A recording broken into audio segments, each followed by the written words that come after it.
Hello everyone, Ryan here. Welcome back to the channel.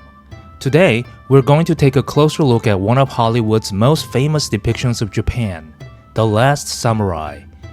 It's a movie that many people, including Japanese viewers, have seen and loved. And here's the thing, the story it tells is more myth than history. And in today's video, we're going to debunk those myths together. Imagine this. A lone American soldier, disillusioned by his own country, travels to Japan and discovers redemption among the samurai. He learns their ways, earns their respect, and even fights alongside them in a doomed but noble rebellion. That's the story Hollywood sold us in The Last Samurai. But here's the truth.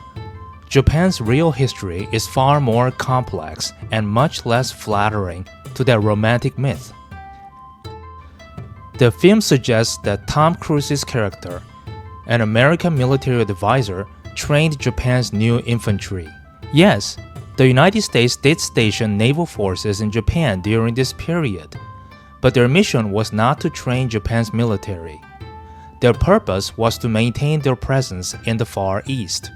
In fact, the Meiji government looked not to America, but to Europe. At first, Japan hired French officers to modernize its army.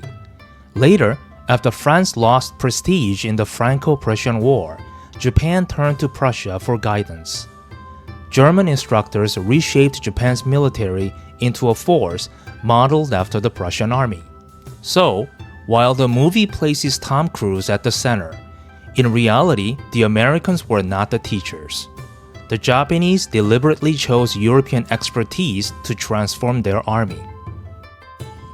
The movie also portrays the Satsuma Rebellion of 1877 as a heroic last stand of the samurai, a battle of tradition against modernity.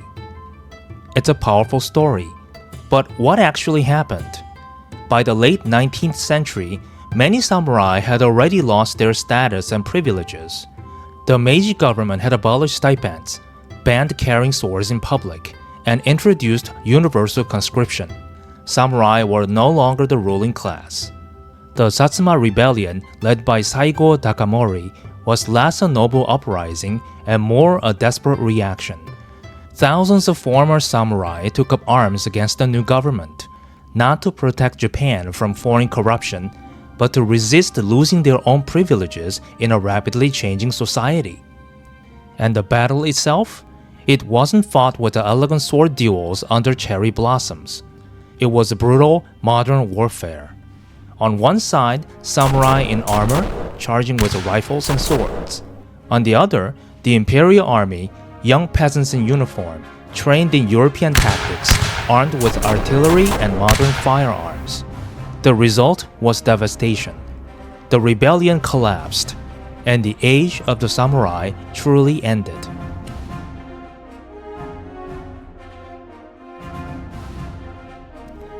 Another Hollywood fantasy is the idea of Bushido, a timeless samurai code of honor that guided warriors for centuries. But here's the twist. Bushido, as we know it today, is largely an invention of the modern era. While samurai certainly followed various codes of conduct, there was no single unified Bushido in the 19th century.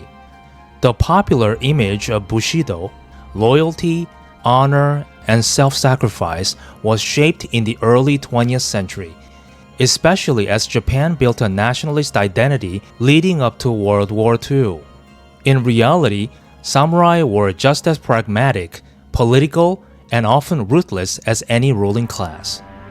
Their lives were not guided by a Hollywood sense of honor, but by survival and power. So, what do we have? Hollywood gives us Tom Cruise, the foreign savior, teaching Japan how to fight. It gives us noble samurai standing against corruption and foreign influence. It gives us Bushido as a pure moral compass.